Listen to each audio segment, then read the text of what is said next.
Logger Pro video tutorial part 2. In this video tutorial, we'll just look briefly at how to handle multiple sets of data within Logger Pro. Okay, here we go. So I have inputted some data into this new Logger Pro file, and let's suppose that we could have collected this data from LabQuest or some other sort of data taking device. And what I have here is two separate sets of data for a constant motion vehicle, a tumble buggy. And this one set of data of time, position, and velocity is for a tumble buggy with 2 batteries. And this second set of data over here, time, position, and velocity, is for a tumble buggy with just 1 battery. So the first thing I'd like to do here is rename my data set. So I've got this data set is named tumble buggy with 2 cells, and I'd like to name this one tumble buggy 1 cell so that it'll make it clearer when we're doing this analysis. So if I just double click on that heading there, I can rename this as tumble buggy 1 cell. That'll make it a little bit easier to go through our analysis here. So I do have a lot of data. There are over 500 sets of data here. So you can scroll up and down through the data table and see all that different data. So what I would like to do is show 2 separate graphs. One graph that shows the position for both 1 cell and 2 cell, and another graph that shows the velocity for 1 cell and 2 cell. So here, if I click on the graph that Logger Pro thought I wanted to show, it's thought that I wanted to have a position versus time graph, which I do, but this only shows it for one of the 2 sets of data. So I'd like to include on this same graph the data for the tumble buggy with just 1 cell.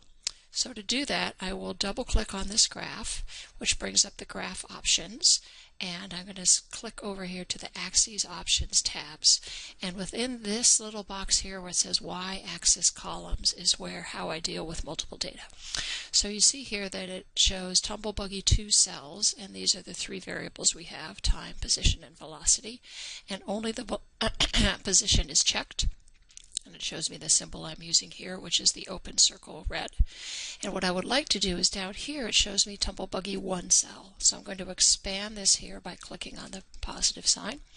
And you'll see you'll have to use the little elevator here to scroll down within this smaller dialog box to see the 3 variables for the tumble buggy with 1 cell. So here I'm going to click on position because I want to turn that graph on as well.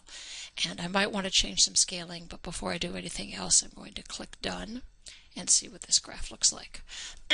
So now you can see that I have one graph here. The red graph is showing the position of the tumble buggy in time that has 2 cells, and the blue one is showing the position versus time of the tumble buggy with just 1 cell.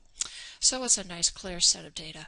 A couple different things we could do here. This is showing all the different point symbols.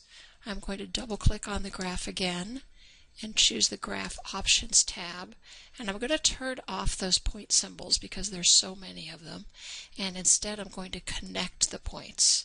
So I'm turning off point symbols and turning on connect points, and that makes it it's hard to know whether it makes it clearer or not. It depends what you are looking for.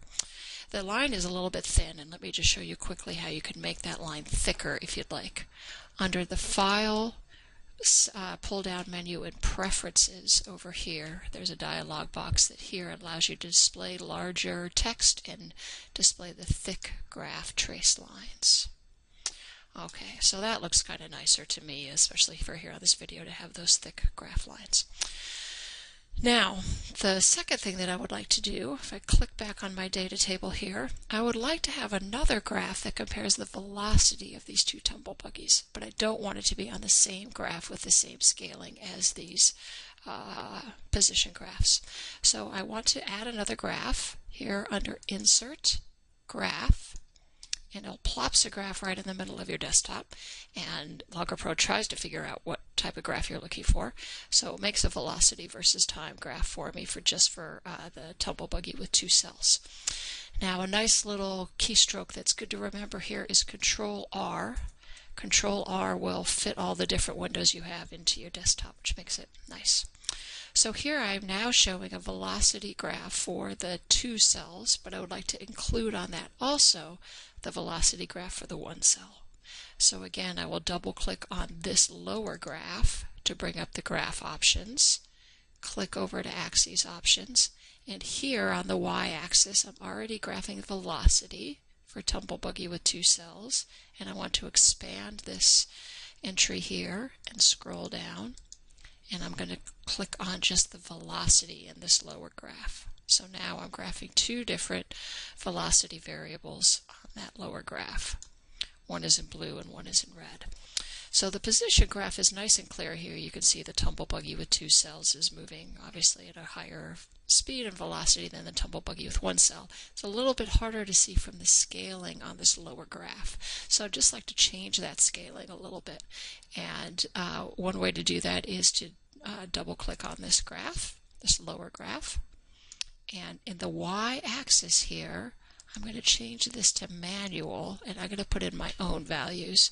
So looking at this velocity graph over here, I'm going to make the top value be 1 and the lower value be -1. And we'll see how that goes. So our data looks pretty good here. You can clearly see from the position graph the 2 speeds of the 2 Tumble Buggies, and the velocity graph is obviously noisier. There's a lot of noise and things going on in the beginning here that corresponds to the position graph, as will happen when you're using motion detectors.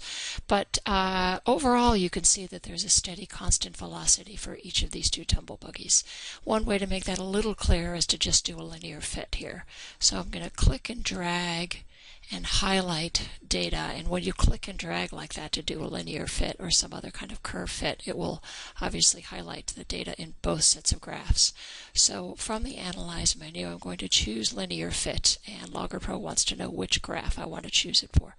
So I do want to choose it for the velocity graph, and I'm looking at the red velocity graph here, which corresponds to the 2 cells. So I'm going to click that OK. And we can see our line there right on top. And if you're not convinced that this is a constant velocity, you can see the slope here is 0.001.